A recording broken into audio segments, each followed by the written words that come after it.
खुद की राइटिंग अच्छी होना कोई बड़ा फ़न नहीं है। फ़न तो ये है कि जब आप अपने जैसा किसी दूसरे को भी बना देते हैं, तो खुद भी अच्छा लिखें, दूसरों को भी अच्छा लिखने की है, जो टेक्निक्स होती हैं, जो टिप्स होती हैं, वो बताते रहें। मैं हमेशा की तरह अपने चैनल के थ्रू इस प्लेटफॉर्म से काफ़ी बच्चों की राइटिंग ठीक करवा चुका हूँ। और अगर आप भी अपनी राइटिंग ठीक करना चाहते हैं तो काइंडली मेरे चैनल को सब्सक्राइब करें। और इंशाल्लाह ताला आज हम कुछ लफ्ज़ हैं जो मुश्किल लगते हैं लोगों को, वो लिखना सीखेंगे। ये सीड ऑफ एप्पल मैंने आपको पहले ही पढ़ाया था कि आपने सबसे पहले ये सीड ऑफ एप्पल की प्रैक्टिस करनी है। जब भी आप स्वाद से कोई भी लफ्ज़ या हर्फ लिखने जा रहे हो तो सीड ऑफ एप्पल की प्रैक्टिस करनी है ज़्यादा से ज़्यादा।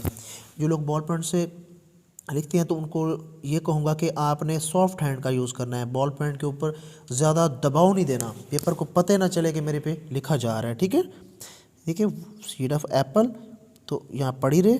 Then shape of boat, shape of boat, ये इसी तरह सीड ऑफ एप्पल, फिर थोड़ा सा नीचे, उसके बाद one another seed of Apple, one seed of Apple, another seed of Apple. ठीक है, इसी तरह ये है की स्लाइड है, इसके साथ नीचे सीड ऑफ एप्पल लगा दें। ठीक है, उसके बाद आगे ये इसको यूँ कर दें। ये ऐसा ऐसा आपके अल्फाज बनते जाएंगे।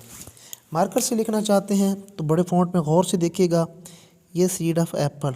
ठीक है, आपने इसको यूं खड़ा नहीं करना, ये सेब के बीज की तरह होता है। आपको पता है जो सेब का बीज है, ये देखें गौर से, तो ये जो है ना, ये ज़मीन पे पड़ा है, ये ज़मीन पे खड़ा नहीं हो सकता। ये अंडे की तरह भी होता है। ठीक है, अंडा जो होता है वो ज़मीन पे पड़ा होता है, खड़ा नहीं हो सकता। तो आपने इसको खड़ा नहीं करना।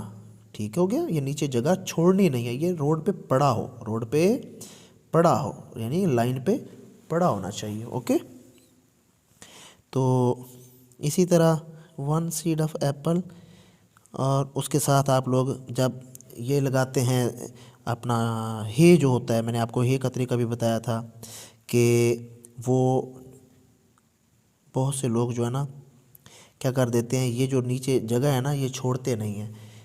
ये देखें ना ऐसे, ये नीचे जगह छूटनी चाहिए इसकी, समझ आ गई है ना। नीचे जगह इसकी क्या करनी है, आपने छोड़नी है। तो काफ़ी लोग यूँ करते हैं, ऐसे करके यूँ कर देते हैं, ये गलत हो जाता है। ठीक है ना, जो मद है ना ये वाला, या हे जो होती है ना मद की तरह, लेकिन ये नीचे जगह छोड़नी है। इसी तरह सीड ऑफ एप्पल, और ये बे का सिरा आपने पढ़ा था, ये वाला बे का सिरा पढ़ा था आपने। सीड ऑफ एप्पल के साथ जब आप ये लगाते हैं तो आपका सा बन जाता है। ठीक है, अगर सीड ऑफ एप्पल के साथ आपने स्लाइड वाला सीन लिखना है तो कर सकते हो आप इस तरह। शुभ में भी ऐसे ही आता है। ठीक है ना, सही का तरीका भी मैं आपको बताता हूँ कि सही किस तरह लिखते हैं। सीड ऑफ एप्पल, और यहाँ से एक स्लाइड, फिर दूसरी स्लाइड, और फिर ये जीम जो आता है इस तरह जाके। तो इनकी प्रैक्टिस पहले बहुत ज़्यादा प्रैक्टिस करनी है, तब जाके आपको ये वाली स्लाइडें, इसी तरह खूबसूरत स्लाइडें आपको लगाना आ जाएंगी। जब तक इनकी प्रैक्टिस नहीं करोगे ये नहीं आएंगी तब तक। सीड ऑफ एप्पल, गौर से देख लें, एक स्लाइड, फिर ये दूसरी, और उसके साथ ये। ठीक है ना, ये प्रैक्टिस आपने करनी है तब जाके आपको याद। तो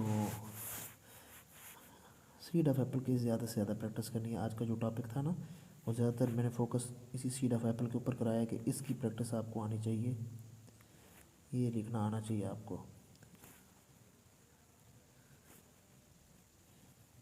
4-5 दिन इसकी प्रैक्टिस करें तो आ जाएगा। ठीक है, अच्छा कुछ लोगों को ये लिखना नहीं आता, तो गौर से देखें कि ये पहले वो ये वाली स्लाइडें सीखें। ये सीड ऑफ एप्पल है ना, ये वाली स्लाइडें, ये वाली प्रैक्टिस करते रहें, ऐसे करके, ऐसे ऐसे ऐसे, फिर Aahista Aahista seed of Apple के साथ जब वो यूँ करेंगे, यूँ, फिर यहाँ तक वो इजीली पहुँच जाएंगे। फिर ऐसे करके ऐसे यहाँ पे आ जाएंगे तो ये लफ्ज़ लिखना सीख जाएंगे। ठीक है, सीड ऑफ एप्पल, ठीक है, ये है कि एक स्लाइड, फिर दूसरी और फिर ये आएगा। अगर मार्कर के साथ लिख रहे हैं तो गौर से देखें, ये वाली स्लाइड सीड ऑफ एप्पल की है, फिर ये स्लाइड यहाँ पे लगाई, फिर ये स्लाइड फिर यहाँ पे लगाई, समझ आ गई है ना। और ये आगे शुभ में भी एक स्लाइड आती है, ठीक है, सही में ये डबल आ जाती है, शुभ में सिंगल आ जाती है। तो इस तरह लिखना है, ठीक है। गौर से देखिए दोबारा से इधर, ये सीड ऑफ एप्पल, यहाँ से एक स्लाइड, फिर दूसरी स्लाइड, फिर उसके बाद जाके आपने यूँ लिखना है, ठीक है। ये वाली स्लाइडें आपने बार बार इनकी प्रैक्टिस करनी है, तब जाके आपको ये वाला लिखना आएगा, ठीक है, ये वाला। इस प्लेटफॉर्म से काफ़ी बच्चों की राइटिंग ठीक करवा चुका हूँ, और अगर आप भी अपनी राइटिंग ठीक करना चाहते हैं तो काइंडली मेरे चैनल को सब्सक्राइब करें, और इंशाल्लाह ताला आपको यहाँ पे बहुत कुछ मिलेगा उर्दू राइटिंग के हवाले से और इंग्लिश राइटिंग के हवाले से। तो आपकी पेपर प्रेजेंटेशन भी जानदार हो जाएगी, आपके जो मार्क्स हैं उर्दू में ख़ास तौर पे वो भी काफ़ी इम्प्रूव हो जाएंगे। तो यही तख्तियाँ हैं, डेली बेसिस पे प्रैक्टिस करनी है आप लोगों ने इनकी, और मुश्किल से मुश्किल जो अल्फाज हैं, सिर्फ आप जो थोड़ी थोड़ी टेक्निक्स हैं ये देखते जाएं, और इंशाल्लाह ताला आपको मुश्किल से मुश्किल अल्फाज भी आसान लगना शुरू हो जाएंगे, ठीक है ना। तो आपने ये प्रैक्टिस करनी है अच्छे तरीके से, और मेरे चैनल को आपने सब्सक्राइब करना है, हमेशा की तरह बेल आइकन लाजमी प्रेस किया करें, और अगली वीडियो में मिलेंगे इंशाल्लाह ताला। तब तक के लिए खुदा हाफिज़।